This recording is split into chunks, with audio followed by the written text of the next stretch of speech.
Hello friends, welcome to the class of physics junction. Myself R Chandra. आज हम लोग बात करने वाले हैं Newton third law of motion की।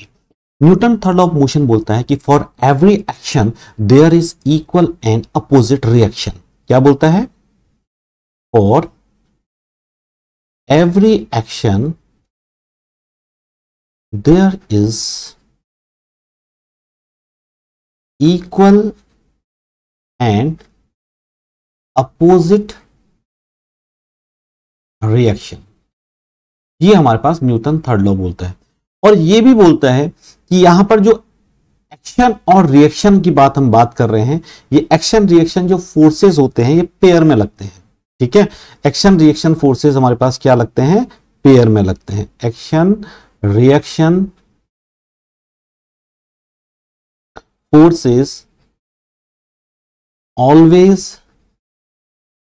एक्ट्स इन पेयर, जोड़े में।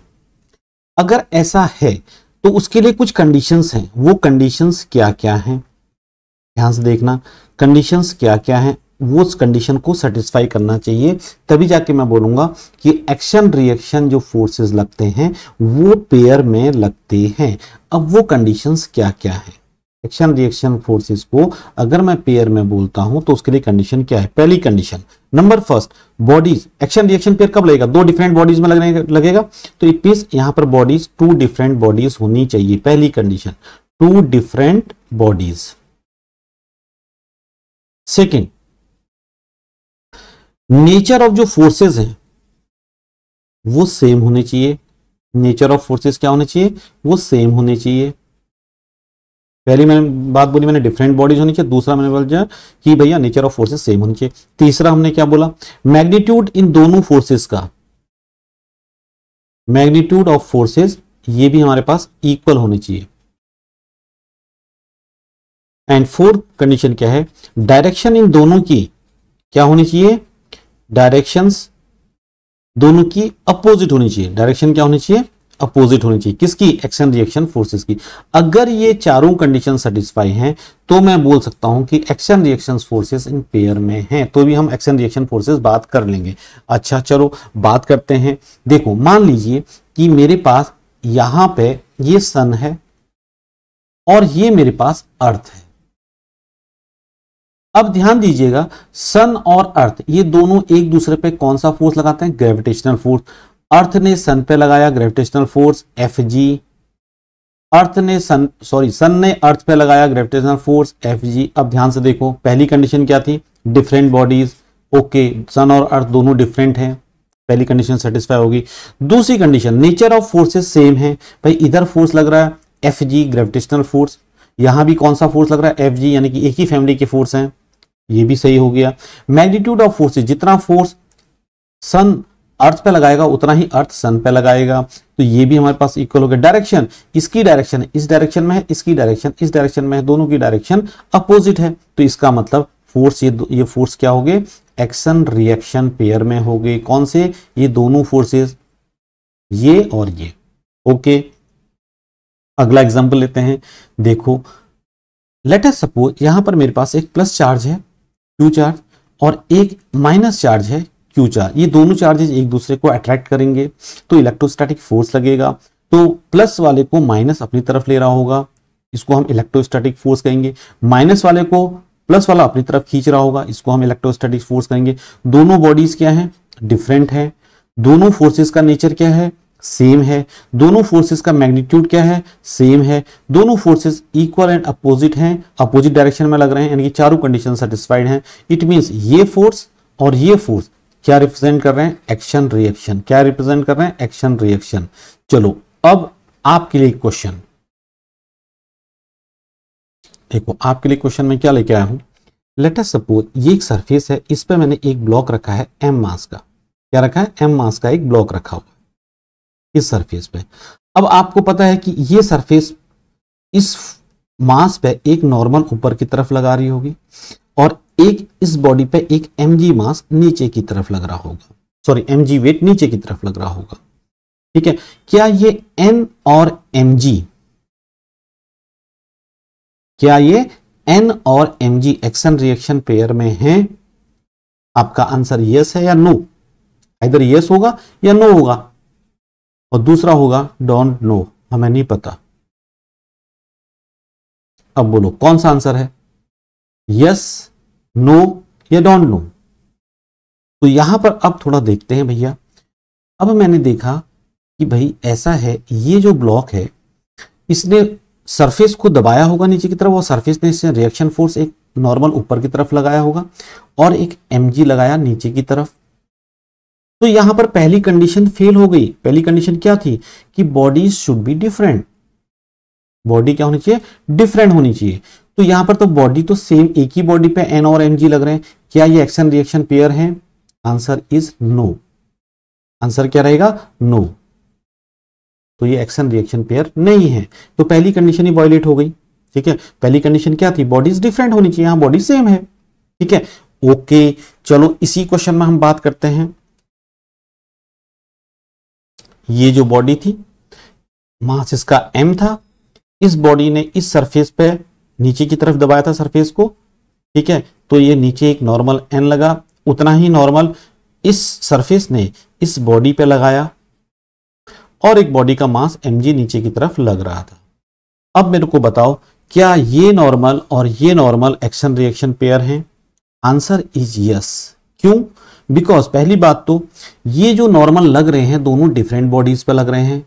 ओके, पहली कंडीशन सेटिस्फाई होगी। भाई ये नॉर्मल किस पे लग रहा है, इस ब्लॉक पे लग रहा है, और ये नॉर्मल किस पे लग रहा है, इस सरफेस पे लग रहा है। तो यानी कि दो, पहली कंडीशन क्या थी, डिफरेंट बॉडीज होनी चाहिए। हमारे पास दोनों डिफरेंट बॉडीज हैं, एक ब्लॉक है दूसरा सरफेस है। ओके, दूसरी कंडीशन क्या थी, नेचर ऑफ फोर्सेस सेम होनी चाहिए। ये एन कौन सा फोर्स है, that is called contact force. कौन सा फोर्स है, कॉन्टैक्ट फोर्स। ये एन भी क्या है, दैट इज कॉन्टैक्ट फोर्स। कौन सा फोर्स है, कॉन्टैक्ट फोर्स।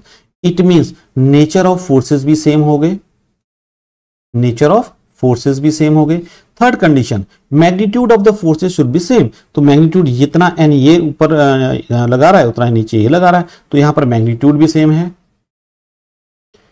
मैग्नीट्यूड भी क्या है, सेम है। फोर्थ कंडीशन क्या थी, डायरेक्शन अपोजिट होनी चाहिए। बिल्कुल है, देखो यहां पर नॉर्मल ऊपर की तरफ लग रहा है, यहां नॉर्मल नीचे की तरफ लग रहा है, तो डायरेक्शन भी अपोजिट है, डायरेक्शन भी अपोजिट है। तो इसका मतलब ये नॉर्मल और ये नॉर्मल क्या रिप्रेजेंट कर रहे हैं, एक्शन रिएक्शन पेयर। क्या रिप्रेजेंट कर रहे हैं, एक्शन रिएक्शन पेयर। समझ में आ गया, क्लियर? अब मैं बोलूंगा अच्छा ये बताइए, क्या बताइए, ये mg और n ये नहीं कर रहे हैं भैया, दोनों का डायरेक्शन भी सेम है, दोनों डिफरेंट है। ये ग्रेविटेशनल फोर्स है और ये कॉन्टैक्ट फोर्स है, ये दोनों आपस में, ये mg और ये n, ये एक्शन रिएक्शन पेयर नहीं है। ठीक है, चलो आगे चलते हैं। अगला क्वेश्चन आपसे, अब इसका आंसर बिल्कुल सही देना आप। ठीक है, लेट अस सपोज ये मेरे पास अर्थ है, ये क्या है, अर्थ। यहां पर एक बॉडी रखी है m मास की। अब इसको अर्थ का सेंटर अपनी तरफ अट्रैक्ट कर रहा होगा, एक ग्रेविटेशनल फोर्स लगा रहा होगा mg। उतना ही फोर्स ये मास इस अर्थ पे भी लगा रहा होगा mg ऊपर की तरफ। ठीक है, तो मैं बोल दूंगा ये जो दो, ये पहली बात तो पहली कंडीशन क्या थी, डिफरेंट बॉडीज। एक बॉडी ये है और एक बॉडी ये अर्थ है। पहली कंडीशन क्या थी, different bodies, different bodies, condition okay. दूसरी कंडीशन क्या थी कि nature of forces should be same. Okay, यहां पर ये भी कौन सा है, Fg, जिसको हम ग्रेविटेशनल फोर्स बोलते हैं। ये भी क्या है, Fg ग्रेविटेशनल फोर्स, तो नेचर भी सेम हो गया। थर्ड कंडीशन क्या थी, मैग्नीट्यूड ऑफ द फोर्सेस। भाई इधर भी mg लग रहा है, अगर इस मास को अर्थ mg से नीचे की तरफ खींच रही है तो ये मास इस अर्थ को ऊपर की तरफ mg से खींच रहा है, इसका मतलब magnitude of this force same हो गया। समझ में आ रहा है? फोर्थ कंडीशन क्या है, डायरेक्शन ये नीचे की तरफ है और ये डायरेक्शन ऊपर की तरफ है, डायरेक्शन अपोजिट है, डायरेक्शन अपोजिट है। तो इट मींस ये चारों कंडीशन सेटिस्फाई हो रही हैं। इसका मतलब this mg, this and this mg both are action reaction pair, both are in action reaction pair. तो एक्शन रिएक्शन पेयर के लिए अभी अब तो आपसे कोई गलती होगी नहीं, आई होप नहीं होनी चाहिए। चलो आगे देखते हैं। ये क्वेश्चन तो आप लोगों के लिए था, मैंने क्यों कर दिया, चलो चलता है, कर दिया। ओके, अच्छा ये मेरे पास अर्थ है, एक मैंने यहां पर ब्लॉक रख दिया m मास का। अब तो इस क्वेश्चन को तो आप कर लोगे। इस ब्लॉक ने अर्थ को दबाया नीचे की तरफ एक नॉर्मल फोर्स से, उतना ही अर्थ ने इस ब्लॉक पे लगाया एक कॉन्टैक्ट फोर्स। ठीक है, देख रहे हैं कॉन्टैक्ट फोर्स है, और दूसरा एक फोर्स mg नीचे की तरफ लग रहा है। अब बताओ कौन सा फोर्स यहां पर एक्शन रिएक्शन है। तो यहां पर दिख रहा है कि मैंने बोला, पेन का कलर चेंज कर दें, तो मैंने यहां पर क्या बोला, देखो ये जो नॉर्मल लग रहा है और ये जो नॉर्मल लग रहा है, ये दोनों क्या है, एक्शन रिएक्शन पेयर में हैं। क्यों? बिकॉज दोनों का पहली बात तो मैग्नीट्यूड सेम है। पहली बात, सबसे पहली कंडीशन क्या है, बॉडीज डिफरेंट है, एक है अर्थ एक है ब्लॉक, दोनों बॉडीज क्या है, डिफरेंट है। अब ये फोर्स जो लग रहा है, ये जो फोर्स लग रहा है नॉर्मल, ये ब्लॉक पे लग रहा है, ये नॉर्मल फोर्स किस पे लग रहा है, अर्थ पे लग रहा है। क्लियर हो गया? इट मींस पहली बात तो बॉडीज डिफरेंट, पहली कंडीशन सेटिस्फाई। सेकंड कंडीशन क्या थी हमारे पास, nature of forces should be same. N भी, ये भी कॉन्टैक्ट फोर्स है और ये एन भी कॉन्टैक्ट फोर्स है, नेचर ऑफ फोर्सेस भी सेम हो गए। थर्ड कंडीशन क्या थी, मैग्नीट्यूड, जितना फोर्स से ये इसको एन से इसको नीचे की तरफ दबा रहा है, उसी एन से ये एक रिएक्शन फोर्स ऊपर की तरफ इसको पुश कर रही है, तो ये भी हमारे पास क्या हो गया, इक्वल हो गया। चौथी चीज, डायरेक्शन अपोजिट है, तो ये एक्शन रिएक्शन पेयर में, यानी कि दोनों जो नॉर्मल लग रहे हैं ये क्या है, एक्शन रिएक्शन पेयर में। इट मींस आपको न्यूटन का थर्ड लॉ अब तो समझ में आ ही गया होगा। अभी तक आप लोगों ने यही पढ़ा था, for every action there is a reaction, equal and opposite reaction. तो आज उसको समझ लो, ये होता है न्यूटन का थर्ड लॉ। ओके, तो इसके बाद हम एक और लेके आएंगे टॉपिक, न्यूटन थर्ड लॉ पर ही रहेगा, जिसमें कि आप लोग अपना वेट, जब वेइंग मशीन में आप खड़े होते हैं तो वेइंग मशीन आपका वेट बताती है, साहब इतना है, वो क्या है। बने रहिए इस चैनल पे, सब्सक्राइब कर लीजिए। अगला टॉपिक मेरा आएगा वेइंग मशीन।